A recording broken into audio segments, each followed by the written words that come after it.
नासिक 16वीं शताब्दी में नासिक पर मुगलों द्वारा शासन किया गया था। इस मुगल काल के दौरान नासिक शहर को गुलशनबाद के नाम से जाना जाता था। नासिक सातवाहन वंश के राजाओं की राजधानी थी।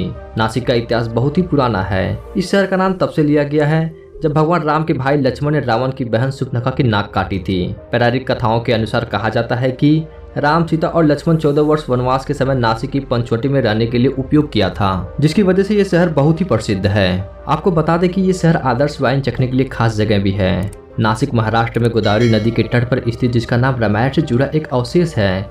इस शहर में बहुत सारे मंदिर हैं जो यहाँ आने वाले पर्यटकों को एक अद्भुत शांति का अनुभव करवाते हैं। नासिक में मंदिर के अलावा किले, झरने और अंगूर के बाग भी हैं जो इस जगह को एक खास पर्यटक स्थल बनाते हैं। अगर आप नासिक घूमने के बारे में विचार बना रहे हैं तो इस वीडियो को अंत तक जरूर देखिएगा दोस्तों, क्योंकि वीडियो बहुत ही ज़्यादा इंटरेस्टिंग होने वाली है। नासिक में लगने वाला कुंभ मेला, जिसे यहाँ सिंहस्थ के नाम से जाना जाता है, शहर के आकर्षण का सबसे बड़ा केंद्र है। भारतीय पंचांग के अनुसार सूर्य जब कुंभ राशि में होते हैं तब प्रयागराज में कुंभ मेला लगता है, और सूर्य जब सिंह राशि में होते हैं तब नासिक में सिंहस्थ होता है। इसे कुंभ मेला भी कहते हैं। अनगिनत श्रद्धालु इस मेले में आते हैं। ये मेला 12 साल में एक बार लगता है। इस मेले का आयोजन महाराष्ट्र पर्यटन निगम द्वारा किया जाता है। भारत में ये धार्मिक मेला 4 जगहों पर लगता है। ये जगह नासिक, प्रयागराज, उज्जैन और हरिद्वार में है।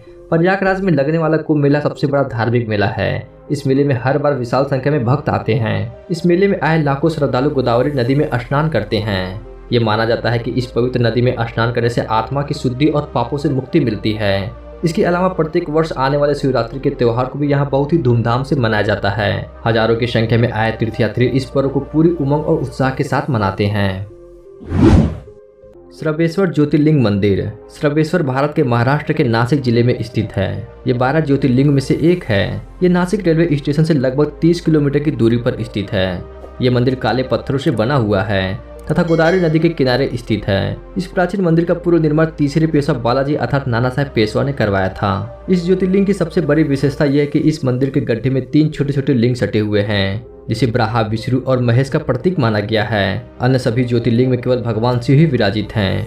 ज्योतिर्लिंग ब्रह्मगिरी पर्वत के नजदीक ही है। ज्योतिर्लिंग का दर्शन करने के बाद आप ब्रह्मगिरी पर्वत पर जा सकते हैं, जहाँ से गोदावरी का उद्गम स्थान है।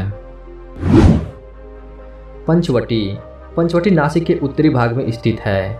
माना जाता है कि भगवान राम, सीता और लक्ष्मण के साथ कुछ समय के लिए पंचवटी में रहे थे। इस कारण भी पंचवटी प्रसिद्ध है। वर्तमान समय में पंचवटी में जिस जगह से सीता का अपहरण किया गया था वह जगह 5 बरगद के पेड़ों के समीप है। सीता गुम्फा का शाब्दिक अर्थ गुफा होता है। सीता गुम्फा पंचवटी में 5 बरगद के पेड़ों के समीप स्थित है। ये नासिक का एक अन्य प्रमुख आकर्षक जगह है। इस गुफा में प्रवेश करने के लिए संकरी सीढ़ियों से गुजरना पड़ता है। ऐसा माना जाता है कि रावण ने सीता हरण इसी जगह से किया था। मोदाकेश्वर गणेश मंदिर है। मोदाकेश्वर गणेश मंदिर नासिक में स्थित एक अन्य प्रसिद्ध मंदिर है। इस मंदिर में स्थित मूर्ति के बारे में ऐसा माना जाता है कि यह मूर्ति स्वयं धरती से निकली थी। इसे शंभू के नाम से भी जाना जाता है। महाराष्ट्र का सबसे प्रसिद्ध मीठा व्यंजन मोदक है, जो नारियल और गुड़ से मिलकर बनाया जाता है। मोदक भगवान गणेश का प्रिय व्यंजन था। सिक्का संग्रहालय। धार्मिक स्थानों के अलावा आप यहाँ सिक्का संग्रहालय की सैर का भी प्लान बना सकते हैं। इन कॉइन म्यूजियम में विभिन्न अवधि के सिक्कों का बड़ा संग्रह मौजूद है। आप यहाँ साल के हिसाब से विभिन्न सिक्कों को देख सकते हैं। ये सिक्का संग्रहालय भारतीय न्यूमिज्मेटिक्स के बारे में ज्ञान प्राप्त करने में काफी मदद करता है। 1980 में बनाए गए इस संग्रहालय में आप प्रत्येक सिक्के के बारे में संक्षिप्त जानकारी प्राप्त कर सकते हैं। रामकुंड। उपरोक्त स्थानों के अलावा आप यहाँ पवित्र रामकुंड की सैर का भी प्लान बना सकते हैं। रामकुंड एक पवित्र स्थान है जहाँ वनवास के दौरान प्रभु राम ने स्नान कर यहाँ के जल को पवित्र किया था। इसलिए धार्मिक मान्यता के अनुसार इस तालाब का पानी काफी ज्यादा मायने रखता है। रामकुंड में डुबकी लगाने के लिए भारत के कोने कोने से श्रद्धालु यहाँ तक का सफर तय करते हैं। माना जाता है कि माता सीता ने इस जलाशय में स्नान किया था।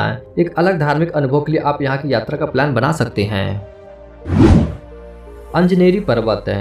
इन सब के अलावा आप यहाँ स्थित अंजनेरी पर्वत की सैर का प्लान बना सकते हैं। ये पर्वतीय स्थल हिंदू महाकाव्य रामायण से जुड़ा हुआ है। ऐसा माना जाता है कि ये पर्वत भगवान हनुमान का जन्म स्थान है। यहाँ पहाड़ी चोटी पर एक मंदिर भी स्थित है, जहाँ श्रद्धालु अपनी आस्था के साथ पहुँचते हैं। इस पर्वत का नाम भगवान हनुमान की माता अंजनी के नाम पर रखा गया है। पहाड़ी चोटी तक पहुँचने के लिए आपको ट्रेकिंग करके आगे बढ़ना पड़ता है। ट्रेकिंग के दौरान आप प्रकृति के रोमांचक नज़ारों को भी देख सकते हैं। तो दोस्तों, अगर आप लोग कभी नासिक घूमने गए हैं तो वीडियो को लाइक करके, चैनल को सब्सक्राइब करके कमेंट बॉक्स में हमें जरूर बताइएगा। तो चलते हैं दोस्तों, मिलते हैं नेक्स्ट वीडियो के साथ। तब तक के लिए नमस्कार, खुदा हाफिज़, सत श्री अकाल।